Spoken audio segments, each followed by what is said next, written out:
আমার সব শেষ হয়ে গেল রে। আমি অনেক বড় পাপ করেছি, আল্লাহ আমাকে পাপের সাজা দিয়েছে। এখনো কিচ্ছু শেষ হয়নি।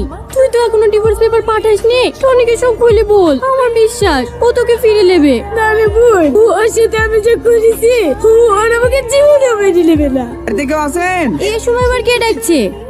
হ্যাঁ বলেন। সালমান নামে একটা পার্সেল আছে। সালমা, তোর নামে একটা পার্সেল আছে। কই দেখি।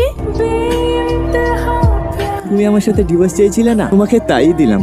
তুমি আজ মুক্ত। আমাকে ছেড়ে যদি তুমি সুখে থাকো তাতেই আমি খুশি। তোমার সুখের পথে কখনো কাটা হয়ে দাঁড়াবো না। তুমি ভালো থেকো। আর হ্যাঁ, তোমার এই পাগল প্রেমিকের তো লাখ লাখ টাকা ছিল না, তবুও ইচ্ছে ছিল বইয়ের শখ পূরণ করা। তাই আমি বিদেশে গিয়েছিলাম। আমি দিনরাত পরিশ্রম করে আমার জন্য শখের জিনিসটা কিনেও ফেলেছি, কিন্তু নিয়তির কি খেলা দেখো। যার শখ পূরণ করতে বিদেশে গিয়েছিলাম, এসে দেখি তাকেই হারিয়ে ফেলেছি। তাই তার শখের জিনিসটা তার কাছেই পৌঁছে দিলাম।